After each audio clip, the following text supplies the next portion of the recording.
Welcome everybody to this new series where I take a look at the Masters of the Universe Revelations figures and to come the Masterverse collection. We're going to start with Wave 1 tonight.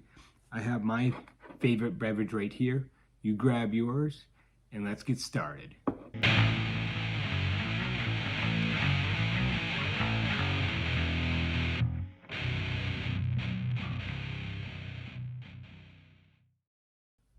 Welcome everybody. This is not something I was planning on collecting. Really my goal was Origins. I was looking to round out my vintage 80s and my Reaction Super 7 5.5 inch figures. However, Scala God, the way he looked, I realized how good this collection could be, and that just kind of snowballed from there. We're going to go over all these figures. This is Wave 1. I am considering Scala God Wave 1. I know he's a deluxe figure. I'm not going to get Cringer Battle Cat just because I don't want to pay $40 for that figure. So if it goes on high clearance, definitely. But until then, we're just going to stick with the figures themselves. All right. So one thing I love about these figures, this packaging. This packaging is really nice. You got the clear plastic here. If you look on the side, we have beautiful side art. Looks really nice. Beautifully done. On the other side, we have the names of the characters. Again, beautifully done. And then on the back, we have little stories there, and we'll go over those as well as we go over these individually. But these are the figures, and we will take a closer look at them right now. So first off, we are going to start with the most powerful man in the universe, none other than HeMan. And why wouldn't we start off that way? So, defender of Castle Grayskull, protector of the planet Eternia, the guardian of the entire universe, there is nobody stronger, faster, or braver than mighty HeMan. He is quite simply the most powerful man in the universe, past, present, or future. A vessel for the mysterious power of Grayskull, HeMan inspires the heroes of Eternia to fight forces of evil. Without HeMan, Eternia and the universe would be doomed. Now that is pretty grim. Good thing we have the most powerful man in the universe. Now let's take a closer look at HeMan. All right, so we are going to take a quick look at HeMan. This is what he looks like here. There are 30 points of articulation, and like an artist once said, strike a pose, there's nothing to it.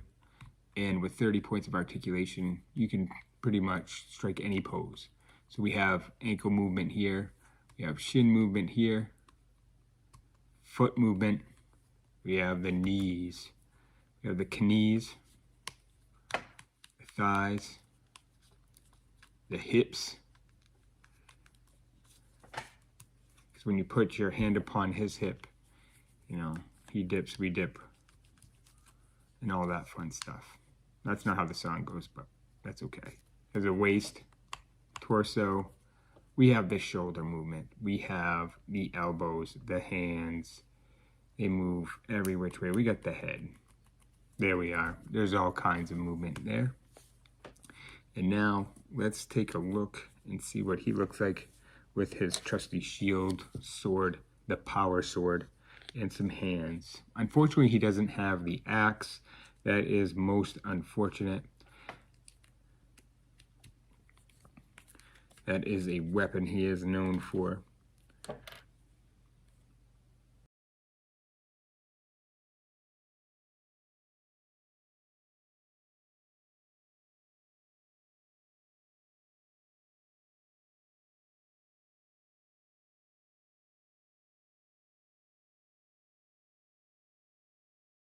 Next, we have Skeletor, probably one of the best villains of all time.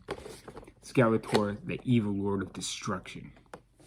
For ages, Skeletor ravaged the land and terrorized the people of Eternia in his quest to capture all of the power in the universe for himself.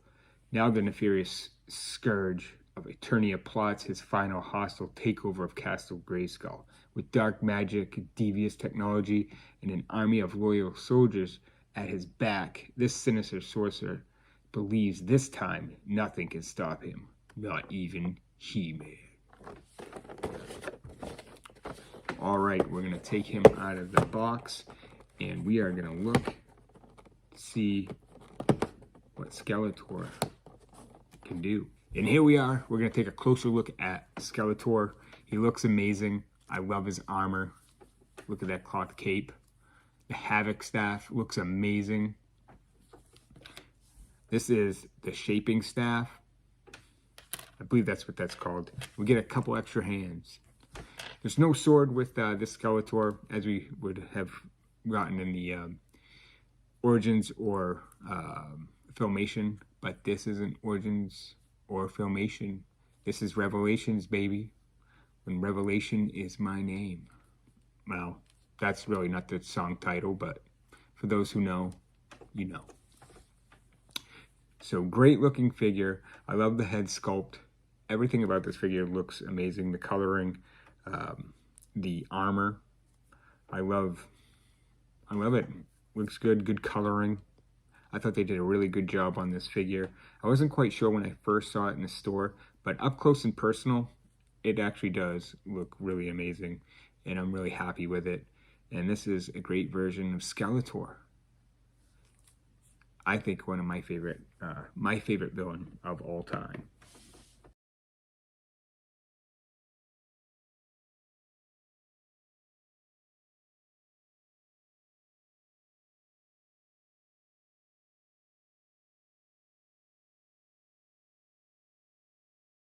Next, we have Mossman. This is a classic figure. I don't know anybody who didn't have Mossman back in the day. If you didn't, well, I don't know. I don't even know what to say to that. But here we are, Mossman, the heroic spy and master of camouflage. Once believed to be nothing more than a legend, the mythical Preternia plant creature Mossman is wise beyond his million years. His powers of great strength, plant control, and shape-shifting into any form of plant life make him an invaluable ally to HeMan in the fight against Skeletor. As a protector of Castle Grayskull's secret, Mossman's sagely advice helps guide his friend HeMan to the right path. So here we are. So now we are going to take a closer look at Mossman. And all right, and so here we are going to take a closer look at Mossman. Again, 30 points of articulation. You can see his feet, kind of roots there, and pretty basic figure. Really not, there's no weapon or anything like that. He does come with hands. Man, I tell you what, so many hands. I'm not gonna take them out or really put them on to show those off. I mean, if you buy them, you can do that yourself. I'm gonna keep them pretty basic with the hands that he had on him. But yes, Mossman, a classic character in the He-Man franchise, at least for me, he was growing up. So it is good to have him. I was surprised to see him so early in the line, but there he is in all his glory, Mossman, the heroic spy of camouflage. Next is one of my favorite characters in Wave 1, and actually in the Revelations show, and that is none other than Evelyn. I love the head sculpt with the white hair. So Evelyn, evil warrior goddess. The dark sorceress, ever present by Skeletor's side, weaves sinister spells to assist in his quest to conquer Castle Grayskull. A dangerous foe with malicious intent, Evelyn is not above allying herself with the heroic warriors for her own ambition and the untapped universe power held within Eternia. Whether standing on the side of evil or the side of good, Evelyn is to be feared but never trusted. And they did keep that in the Revelation show, because it was the same thing in the cartoon as well, and you saw it in the 2000X cartoon as well. She was not to be trusted. She would side to who she thought had the upper hand or looking like they were going to win whatever war they were in. So we'll take a closer look at Evelyn. All right, and so with Evelyn, I am not going with the classic head sculpt. I am actually going to go with this one. I really like this. Actually, in the Filmation cartoon, she actually had short hair. So yeah, go figure that one. Nobody complained about the long-haired Evelyn, but the shorter-haired Tila. So whatever. And but I like this head sculpt, and I'm gonna keep this one. We're gonna go long staff. This does come with 4 separate hands, so you can choose your own hands there. And we have a satchel there, and then the short staff. But yeah, the classic head sculpt. I mean, that only makes sense to keep that one, but this is my Evelyn. And this is how she's gonna look. But an amazing figure, one of my favorites of Wave 1. It would have been number 1 if not for this last figure.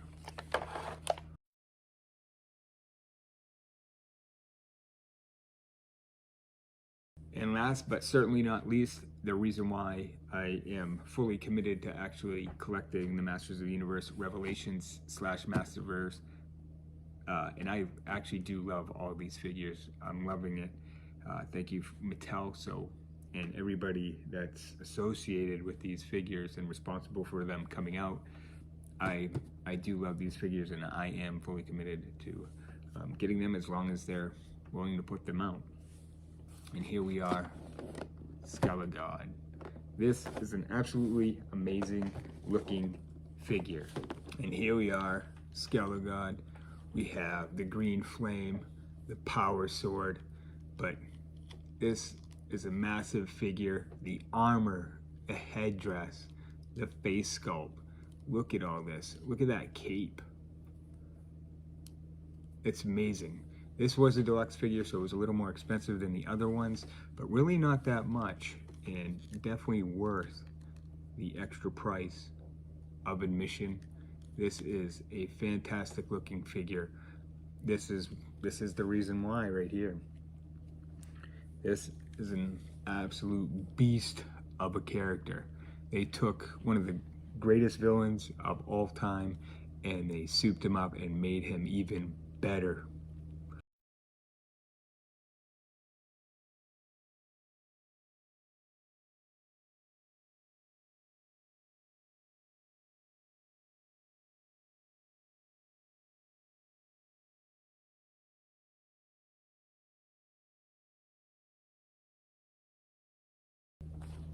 But here we are. This is Wave 1. Great looking figures. I absolutely love them. Again, Mattel, great job. Everybody that worked on these figures, I think you've done a fantastic job. And somebody like me who missed out on MOTU Classics, at the time I wasn't collecting toys, I was collecting video games, but I missed out on those. This has really hit that mark for me. And now that they're coming out with Masterverse, even old style looking figures, I'll be in on those as well. But I do like these Revelations figures. I think they're great. They are great. And sometimes you can find them on deal. You can find them, they have deals on Target. You look in the app, sometimes you can find, especially these older figures, Wave 1, cheaper. So you can always look on there, keep track if you don't want to pay full price. There's always sales here and there, you just have to pay attention. But that's going to do it for me, at least with these figures. Here they are once again, and that is going to do it. Until next time, we'll see ya.